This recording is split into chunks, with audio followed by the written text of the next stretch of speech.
नमस्कार, welcome to career मंत्रा 9.1। मैं अंकित यादव आपके अपने यूट्यूब चैनल में आपका स्वागत करता हूं। जैसा कि थंबनेल देखकर आप समझ रहे होंगे कि आज की क्लास में हम UP triple S C PET 2022 के लिए अंकित भाटी सर की ये बुक लेकर के आए हैं। इस बुक से हम सारा कंप्लीट सिलेबस करेंगे। आप ये बुक जो पढ़ाई जाएगी आपको ये 100% फ्री रहेगी और इससे आप 100% परसेंटाइल लेकर के आ सकते हैं। तो आज की क्लास में हम भारतीय इतिहास जो कि 5 नंबर में टॉपिक आएगा उसमें हम बौद्ध धर्म को कंप्लीट करेंगे। चलिए आपका समय ज़्यादा बर्बाद ना करते हुए आपके दिमाग की गागर में भरते हैं ज्ञान का महासागर। तो चलिए वीडियो शुरू करते हैं। चलते पढ़ते हैं हम लोग बौद्ध धर्म। बौद्ध धर्म में हम गौतम बुद्ध को पढ़ेंगे।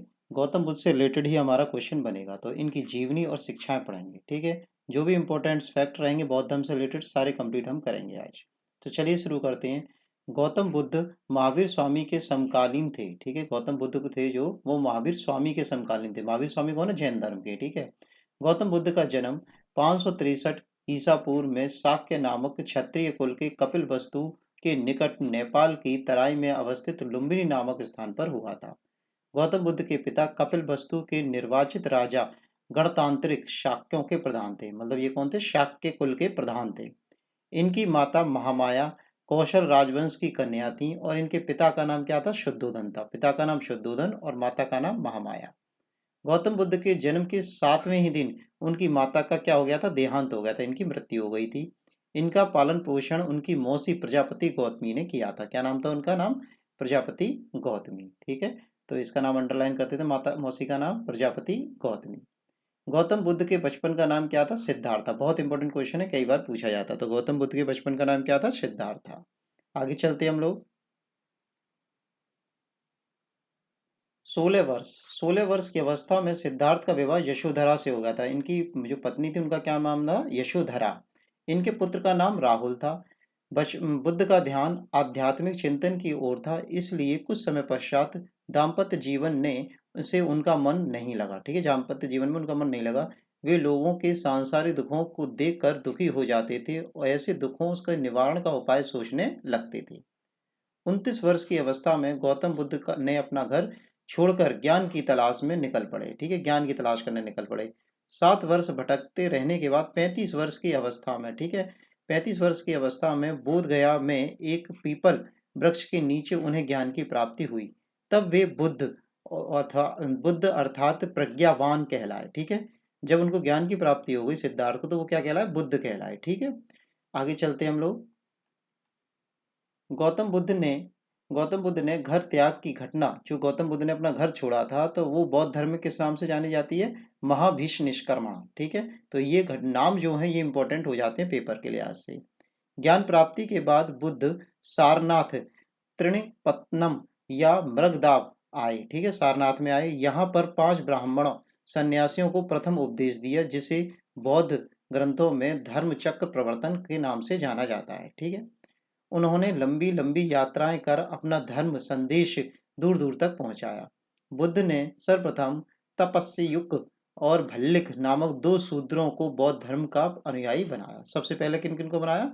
तपस्यक और भल्लिक को। ठीक है, जो 2 की शूद्र थे और बौद्ध धर्म का इन्हें अनुयायी बनाया बुद्ध ने। ठीक है, आगे चलते हम लोग।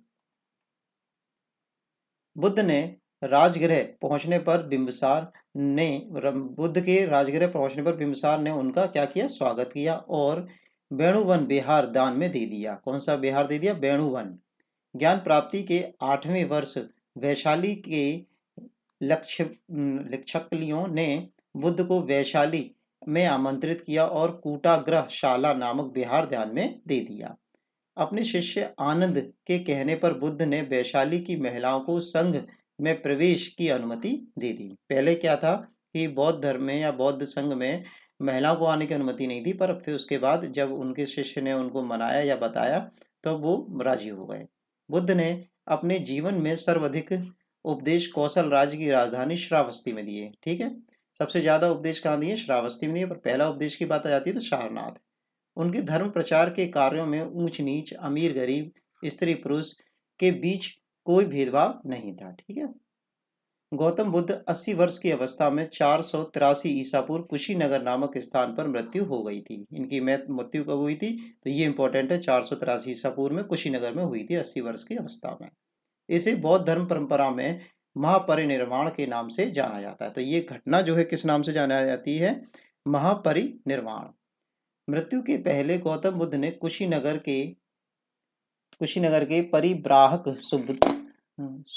सुभ्रद को उन्होंने अपना अंतिम उपदेश दिया था। तो ये क्वेश्चन पूछा जा सकता है कि पहला उपदेश तो सारनाथ में दिया था और अंतिम उपदेश कहाँ पर दिया था, तो अंतिम उपदेश कुशीनगर में सुभद्र को दिया था।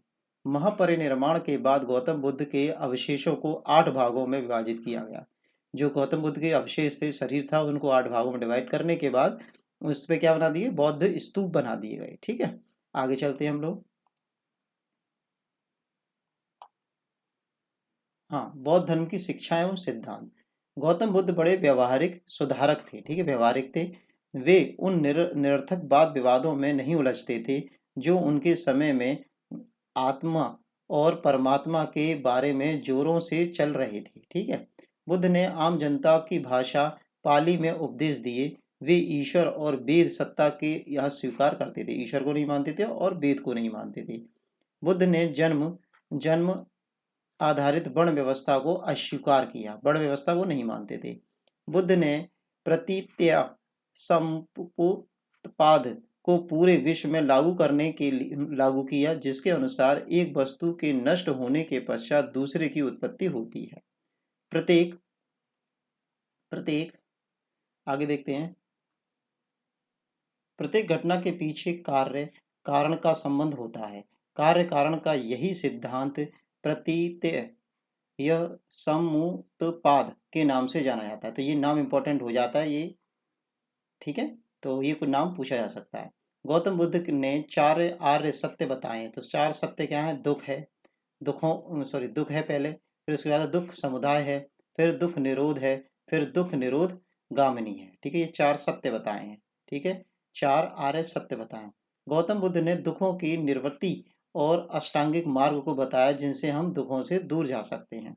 क्या क्या है वो देखते हैं हम लोग। अष्टांगिक मार्ग क्या है, सम्यक दृष्टि, सम्यक संकल्प, सम्यक वाणी, सम्यक कर्मांत, सम्यक जीविका, सम्यक व्यायाम, सम्यक स्मृति और सम्यक समाधि। ये अष्टांगिक मार्ग हैं। अष्टांगिक मार्गों को भिक्षुणों का कल्याणक मित्र बताया गया है। ठीक है, भिक्षुणों का कल्याण का मित्र बताया गया। बौद्ध के अनुसार अष्टांगिक मार्गों का पालन करने के उपरांत मनुष्य की भव तृष्णा नष्ट हो जाती है। अगर ये अष्टांगिक मार्गों को करेगा, फॉलो करेगा आदमी, तो उसकी जो भव तृष्णा है, तृष्णा जो है वो नष्ट हो जाएगी और उसे निर्माण प्राप्त हो जाएगा। बौद्ध ने 3 रत्न बताए हैं। क्या क्या हैं बौद्ध के, बुद्ध, धम्म और संघ। क्या क्या रत्न है, बुद्ध, धम्म और संघ। आगे देखते हैं हम लोग। बौद्ध धर्म के निर्माण प्राप्ति के लिए सदाचार और नैतिक जीवन पर अत्यधिक बल दिया गया है। 10 सील को बताया गया, नैतिक जीवन का आधार माना गया है। तो ये 10 सील क्या क्या है वो देखते हैं। एक तो है सत्य, अहिंसा, अस्तेय, अपरिग्रह, मद सेवन ना करना, असमय भोजन ना करना, सुखप्रद बिस्तर पर ना सोना, आभूषणों का त्याग करना, थोड़ा सा ऊपर रहते, हाँ, स्त्रियों से दूर रहना और अभिचार आदि से दूर रहना। ठीक है, तो ये सभी जो ये जो 10 हैं, 10 शील जो दिए गए हैं, ये 10 शील अगर जो फॉलो करता है तो वो किस कैटेगरी में आ जाएगा, वो भिक्षुओं की श्रेणी में आ जाएगा। और जो शुरुआत के 5 करता है वो किस में आ जाएगा, गृहस्थों की श्रेणी में आएगा। चलिए करते हैं आगे। हाँ देखो, यही बात कही गई है। इसमें से 5 शील, तो 5 शील जो किसके लिए हैं, गृहस्थों के लिए है। और भिक्षुओं के लिए कितने शील है, 10 शील है, अनिवार्य बताया गया पालन करना। अब बौद्ध संगति की पढ़ लेते हैं। बौद्ध संगतियाँ कहाँ कहाँ पे हुई है। प्रथम बौद्ध संगति, तो प्रथम बौद्ध संगति का स्थान है वो राजगृह है। समय 483 ईसा पूर्व में। अध्यक्ष थे महाकश्यप और शासन काल किसका चल रहा था उस समय, अजात शत्रु का। उद्देश्य क्या था इस संगति को करने का, तो बुद्ध के उपदेशों को 2 पिटकों, विनय पिटक और सुत पिटक में संकलित करना। जो भी बुद्ध ने उपदेश दिए हैं उनको 2 पिटकों में संकलित किया गया, विनय पटक और सुत पटक। आगे देखते हैं हम लोग। द्वितीय बौद्ध संगति के बारे में बात करते हैं। द्वितीय बौद्ध संगति हुई थी वैशाली में। समय था 383 ईसा पूर्व, 100 साल बाद। ठीक, अध्यक्ष थे संबाकामी और शासन काल था किसका, कालाशोक का। ठीक है, पहले अजातशत्रु का शासन काल था, इस वाली में कालाशोक का था। उद्देश्य क्या था इसका? अनुशासन को लेकर मतभेद के समाधान के लिए बौद्ध धर्म स्थाविर स्थाविर और महासंवादी दो भागों में बट गया था। ठीक है, आगे चलते हैं। तृतीय बौद्ध संधि की बात कर लेते हैं। तृतीय बौद्ध संधि हुई थी हमारी पाटलिपुत्र में। समय था 250 ईसा पूर्व। अध्यक्ष थे मोगलीपुत्र तिस्य और समय शासनकाल किसका चल रहा था उस समय? अशोक का शासनकाल चल रहा था। उद्देश्य क्या था इसका? संघ के भेद विरोध कठोर नियमों का प्रतिपादन करके बौद्ध धर्म को स्थायित्व प्रदान करने का प्रयत्न किया गया। और तीसरा पिटक, जो तीसरा पिटक क्या था? अभिधम्य पिटक जोड़ा गया। ठीक है, पहले दो पिटक थे, उसके बाद एक तीसरा पिटक और जोड़ दिया गया तृतीय बौद्ध संधि में। याद भी रहेगा, तृतीय बौद्ध संधि में ही तीसरा जोड़ा गया। आगे चलते हैं, चतुर्थ बौद्ध संधि के बारे में बात करते हैं। चतुर्थ बौद्ध संधि का स्थान था कश्मीर के कुंडलवन में हुई थी। समय था लगभग ईसा की प्रथम शताब्दी में हुआ था। अध्यक्ष थे विशु मित्र और अश्वघोष और शासनकाल था कनिष्क का। उद्देश्य क्या था? बौद्ध धर्म दो संप्रदाय हीनयान और महायान में विभाजन कर दिया गया। अब आगे बात करते हैं ग्रंथों की।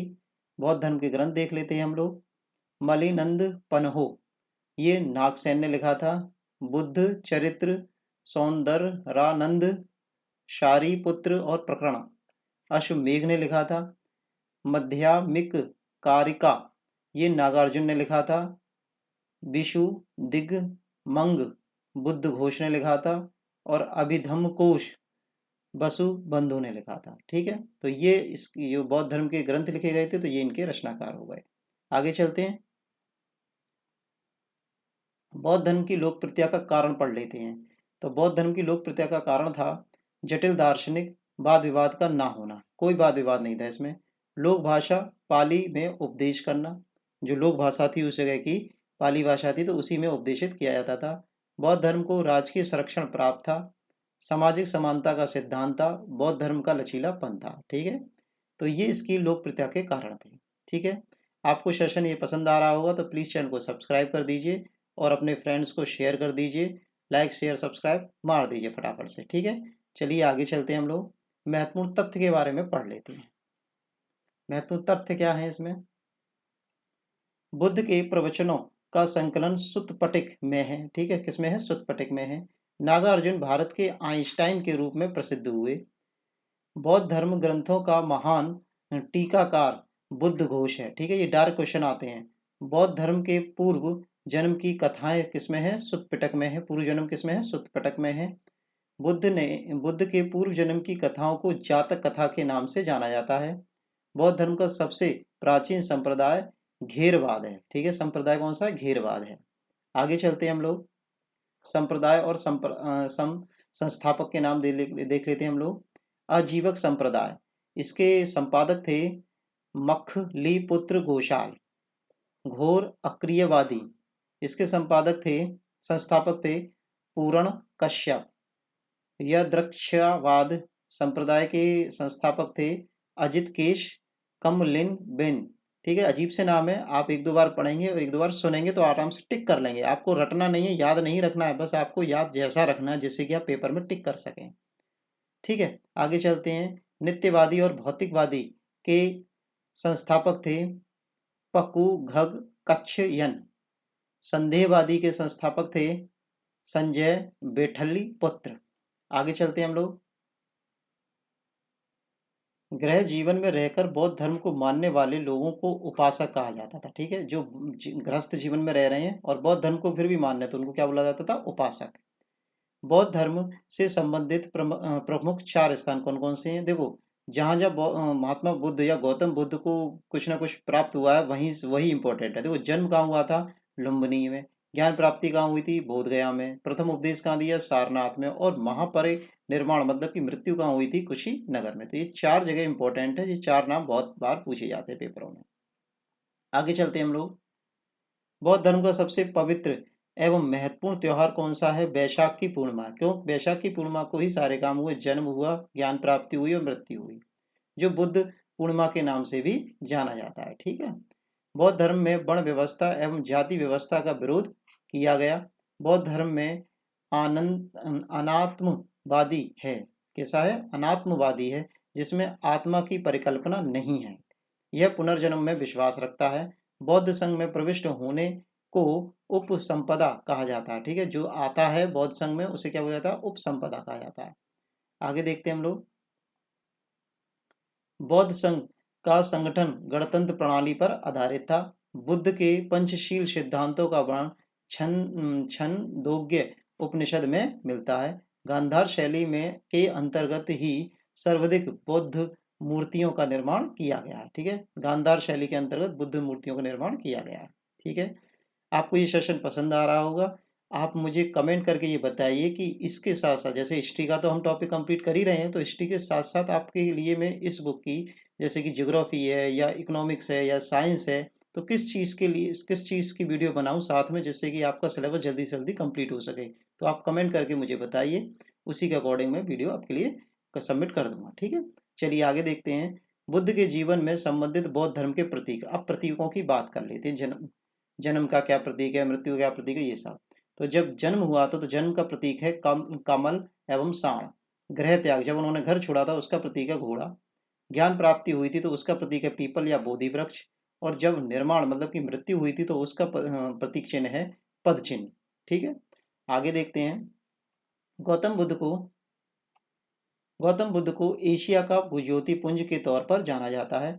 गौतम बुद्ध के जीवन पर एडविन अर्नॉल्ड ने लाइट ऑफ एशिया नामक पुस्तक की रचना की है। ठीक है, एशिया का ज्योतिपुंज या लाइट ऑफ एशिया भी बोला जाता है इन्हें। भूमि स्पर्श मुद्रा की सारनाथ की बुद्ध मूर्ति गुप्त काल से संबंधित है। मैत्रेय को बौद्ध परंपरा में भावी बुद्ध कहा जाता है। बौद्ध धर्म के आरंभिक ग्रंथों को त्रिपिटक कहते हैं। यह पाली भाषा में लिखे गए हैं। तो ये कंप्लीट बौद्ध धर्म आपका हो गया है। ठीक है, तो thanks for watching video. Take care, bye bye, धन्यवाद।